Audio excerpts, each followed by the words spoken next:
Hey everyone, I'm Caitlin Aguilar, and this is my children's literature presentation. I chose Esperanza Rising by Pam Munoz Ryan. Esperanza was a young girl who lost her father, her home, and her hope.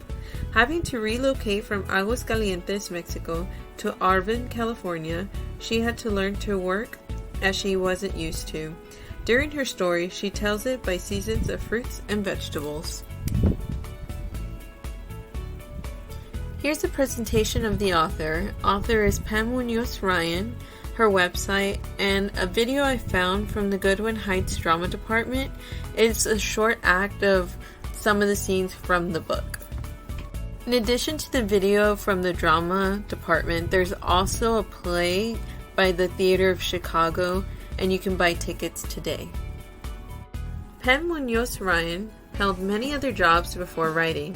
She was an early school teacher, and when going back to school for a higher education, became in touch with her culture by adding Munoz to her name. She also found a knack for writing, which brought her to children's literature. On her webpage has a great deal of information as well as fun facts about her and her upbringing. Here are other novels that Pam has written. Doug Chronicles, which are some that we may remember from our childhood, Writing Freedom, Mañana Land, and Solimar. This one is going to come out in 2022. My social studies connections. For history, I'll be discussing the time frame the book was taking place, which is the 1930s, the Great Depression, giving the students some background information to better understand what the book characters have dealt with. In addition, the culture. In the book, there was Jamaicas.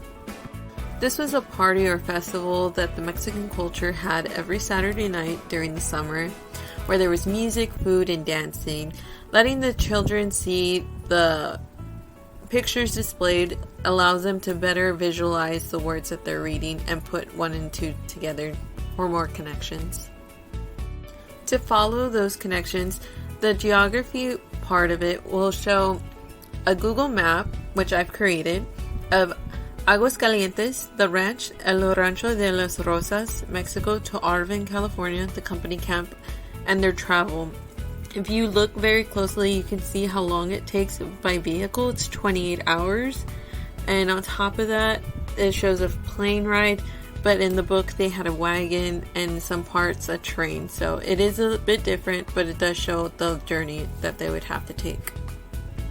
For the language arts connections, some of the vocabulary examples will be like scythe, premonition, repatriation, and valise.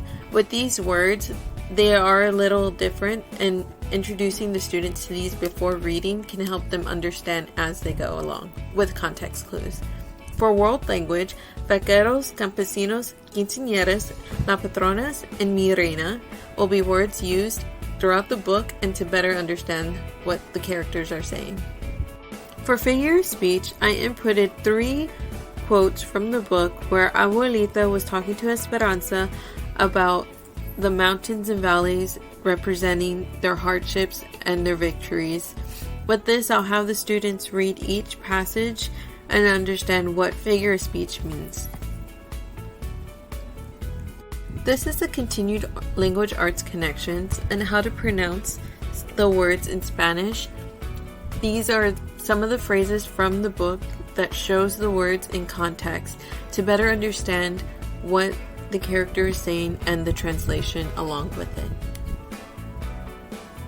For an extension activity with language arts, we'll be using text connections. The activity will be called Text Connections in relation to the language arts lessons that we have previously learned in the class already.